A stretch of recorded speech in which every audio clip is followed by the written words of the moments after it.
fait un traitement Miradry utilisant une technologie à base de micro-ondes. Le but étant de chauffer sous la peau pour détruire les glandes sudoripares à l'origine de la transpiration des aisselles, pour diminuer de façon très significative le volume de transpiration des aisselles. Et donc les études ont montré qu'on arrivait à baisser de 70% la transpiration, 80-90% les odeurs et environ 50% la pilosité. Donc la première phase, c'est la phase d'anesthésie. En termes d'alternatives thérapeutiques, on a les injections de Botox qui aura une efficacité d'environ 6 mois. L'intérêt du Miradry, c'est qu'en 1 ou 2 séances, on a un résultat à peu près définitif. Parfois, c'est pas le cas. On a la iodophorèse, on a déjà que c'est pas très efficace. Et au niveau des aisselles, c'est compliqué à mettre en place. Il existe un dernier traitement que je recommande pas du tout, qui s'appelle la sympathectomie chirurgicale. Donc, en pratique, pour la transpiration excessive des aisselles, c'est le Botox, les injections ou le Miradry. Donc là, on fait un calque. L'idée étant d'imprimer un patron sur l'aisselle. Et au final, les dégâts communis, c'est pas si simple que ça.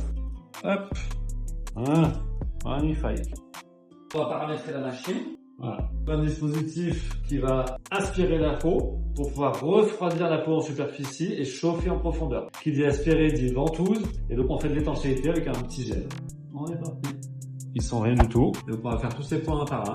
Dans les suites, il peut y avoir des douleurs pendant 6 à 12 heures. C'est quand même un traitement qui est que bien toléré. Les patients se demandent si le fait d'enlever la transpiration des aisselles n'a pas comme conséquence d'entraîner une transpiration excessive ailleurs. Et il s'avère qu'il n'y a pas d'hypersudation paradoxale après cette procédure. Pourquoi? Parce que la transpiration des aisselles représente à peu près 3% du volume total de transpiration.